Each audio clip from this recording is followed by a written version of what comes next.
السلام علیکم ورحمۃ اللہ وبرکاتہ۔ کلاس 8 کے طلباء و طالبات، اسلامیات کا آج اگلا لیسن ہے حسن معاشرت، اور یہ آپ کی کتاب میں صفحہ نمبر 27 پر ہے۔ حسن معاشرت، حسن کا مطلب خوبصورتی، معاشرت کا مطلب باہمی میل جول، تو آپس میں معاشرے میں رہتے ہوئے اچھے معاملات کرنا، اچھا طور طریقہ اختیار کرنا، یہ ہے۔ تو دیکھیں کتاب میں کیا لکھا ہے۔ حسن معاشرت کا مفہوم، حسن کا مطلب ہے عمدگی، اچھائی، اور معاشرت کا مطلب ہے باہمی میل جول کی زندگی۔ حسن معاشرت سے مراد معاشرے کے تمام افراد کے ساتھ اچھائی اور بھلائی کا معاملہ کرنا۔ معاشرے میں امن و آشتی، بھائی چارے اور اتحاد و اتفاق کی فضا پیدا کرنے کے لیے ضروری ہے کہ یہاں کے رہنے والے ایک دوسرے سے حسن سلوک سے پیش آئیں، ایک دوسرے کے حقوق کا خیال رکھیں اور اپنے رویے سے کسی کو تکلیف نہ پہنچائیں۔ حسن معاشرت کا دائرہ، اب یہ حسن معاشرت کہاں کہاں کار فرما ہوتا ہے، دیکھیں کہاں کہاں ہمیں اچھے طور طریقے کا مظاہرہ کرنا چاہیے، اچھے اخلاق، اچھے انداز، یہ دیکھیں ہم اس میں دیکھیں گے۔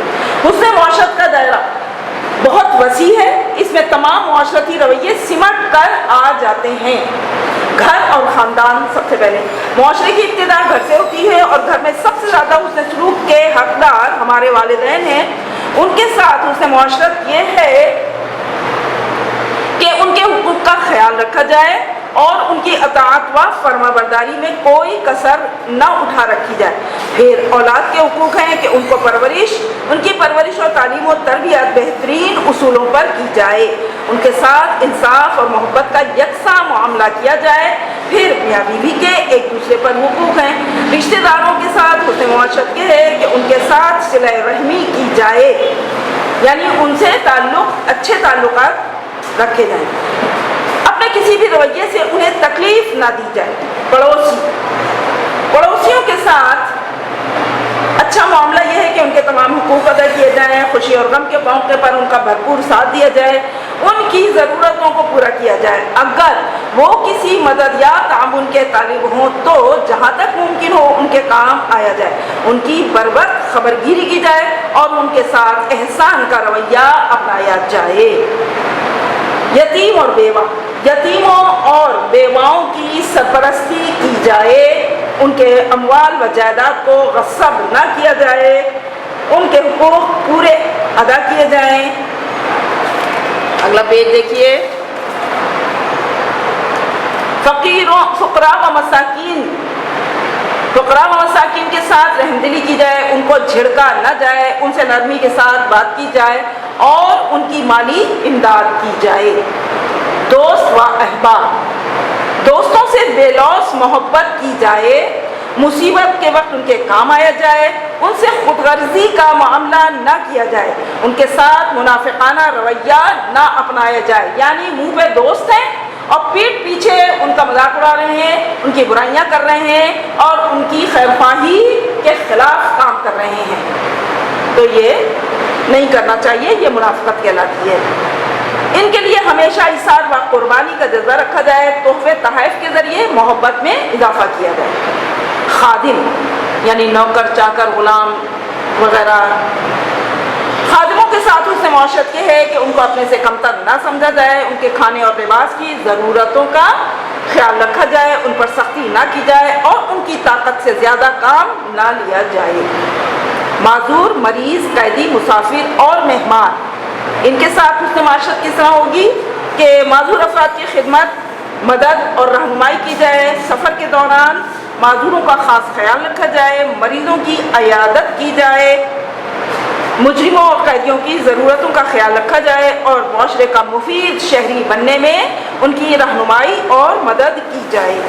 مسافروں کے کھانے پینے اور آرام کا خیال رکھا جائے، خوش دلی کے ساتھ ان کی خدمت کی جائے اور ان کے سامان کی حفاظت کی جائے۔ مہمانوں کی آمد کو اپنے لیے باعث برکت سمجھا جائے، ان سے خوش اخلاقی کا مظاہرہ کیا جائے اور حتی المقدور ان کی خاطر تواضع کی جائے۔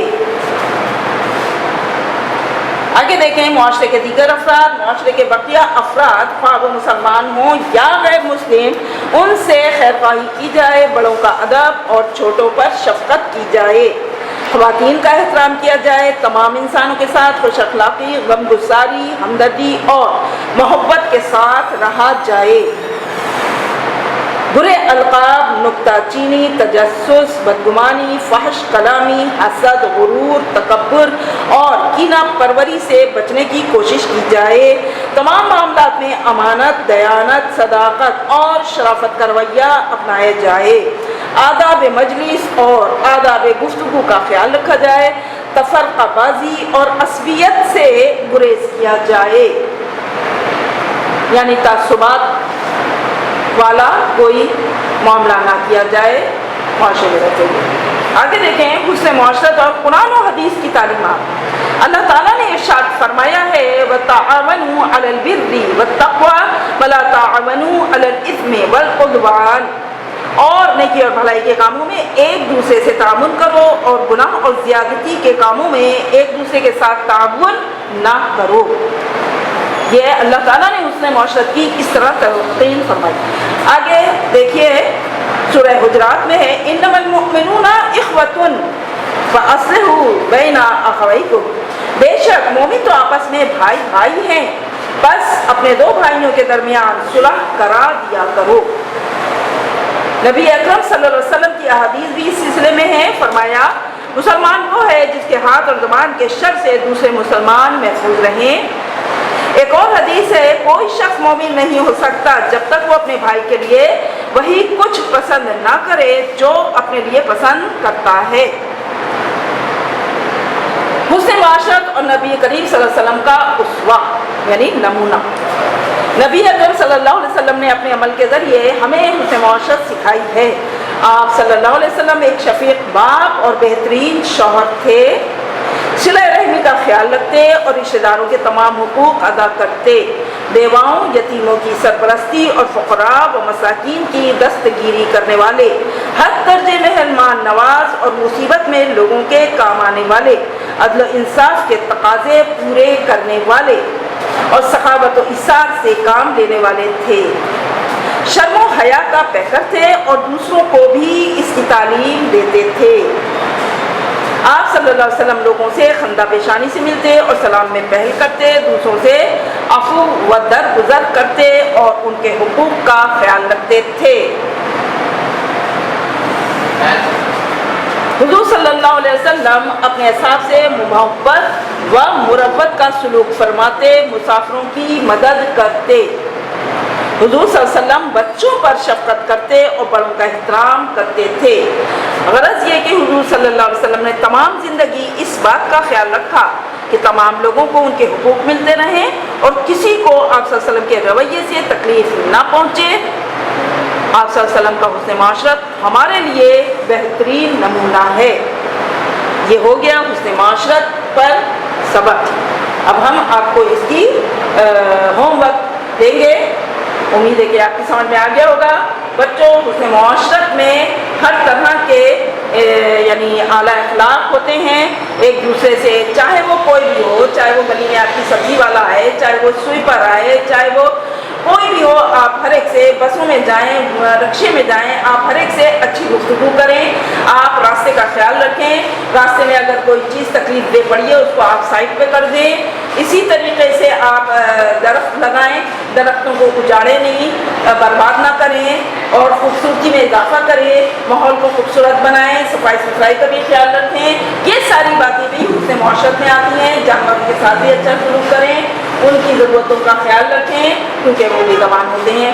تو یہ ساری چیزیں بھی حسن معاشرت میں ہی آتی ہیں کیونکہ وہ بھی آپ کے معاشرے میں سب چیزیں موجود ہوتی ہیں۔ ٹھیک ہے، انشاءاللہ میں آپ کو ہوم ورک دیتی ہوں۔ کلاس 8 کے طلباء و طالبات، ہم نے آپ کو حسن معاشرت کا لیسن سمجھایا اور پڑھایا بھی۔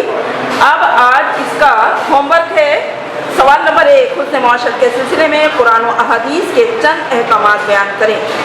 تو یہاں پہ قرآنی آیات اس کے جواب میں دی ہوئی ہیں، 1 اور یہاں 2۔ ٹو دا پوائنٹ آنسر لکھنا ہے، قرآنی آیات کا حوالہ دیا ہے، 2 آیات۔ اس کے بعد نیچے احادیث ہیں نبی کریم صلی اللہ علیہ وسلم کی، یہ آپ کو امید نظر آ رہا ہوگا۔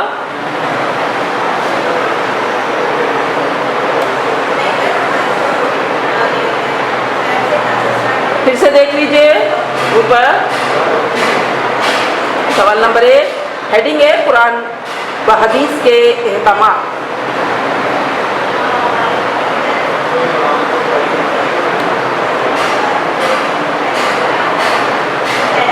ٹھیک ہے، یہ دیکھیں دوسرے سوال کا جواب۔ ٹھیک ہے، وہ احادیث ہیں یہاں نیچے۔ اب آگے ہے دوسرا سوال، حسن معاشرت کا مفہوم بیان کریں۔ حسن معاشرت کا مفہوم، تو یہ معنی و مفہوم کی ہیڈنگ ہے اور یہاں پر جواب لکھا ہے۔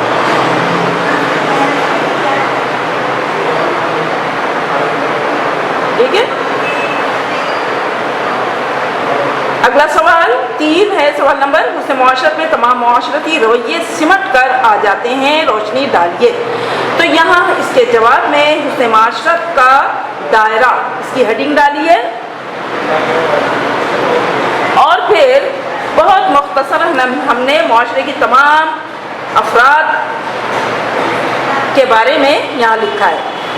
تو سب سے پہلے گھر اور خاندان آتا ہے، پھر پاس پڑوس کے لوگ ہوتے ہیں، پڑوسی،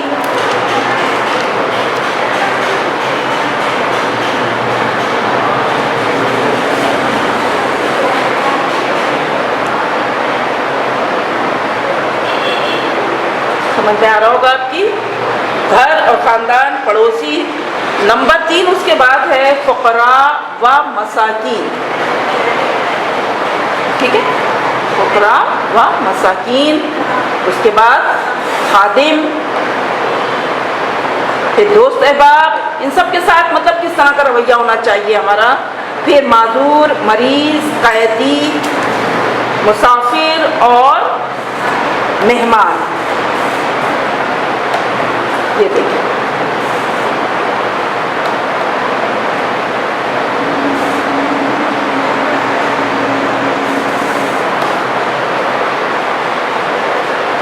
ٹھیک ہے، یہ ہو گئے سوال نمبر 3 کا جواب۔ اب ہے سوال نمبر 4، حسن معاشرت کے سلسلے میں نبی کریم صلی اللہ علیہ وسلم کا اسوہ حسنہ بیان کریں۔ تو ہیڈنگ ہے حضور صلی اللہ علیہ وسلم کا اسوہ حسنہ۔ ٹھیک ہے، آگے اس کے یہ ہم نے پوائنٹس میں سارے بیان کیے ہیں، پوائنٹس میں یاد کرنا بھی آسان ہوتا ہے۔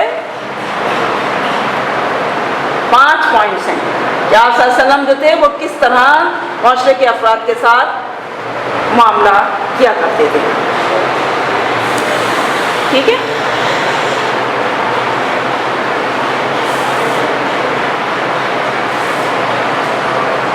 آگے دیکھیے، خالی جگہیں پر کیجیے۔ یہ آپ کی بک میں ہی ہے، بس خالی جگہیں آپ کو پر کرنی ہے۔ 6 ہیں خالی جگہیں، یہ آپ کو پر کرنا ہے۔ تو بچوں امید ہے کہ آپ کو یہ کام اچھی طرح نظر آ رہا ہوگا، سمجھ میں آ گیا ہوگا۔ آپ یہ کام بہت اچھی رائٹنگ میں، ایک چیز جو میں آپ کو بتانا چاہتی ہوں، آپ لوگ مارجن لائن صحیح نہیں لگاتے۔ آپ کو مارجن لائن چوڑی لگانی چاہیے، جیسی آپ کو یہاں پہ میری کاپی میں نظر آتی ہے، اس طرح چوڑی لگانی چاہیے۔ یہ دیکھیں مارجن لائن اس طرح لگایا کریں۔ آپ کو معلوم ہے کاپی کے نمبر ہیں، رائٹنگ بھی اچھی ہو، خوش خط ہو، نیٹ کام ہو، کاٹا پیٹی گندگی نہ ہو، یہ سب چیزیں ہونی چاہیے۔ تو ٹھیک ہے بچوں، اللہ حافظ۔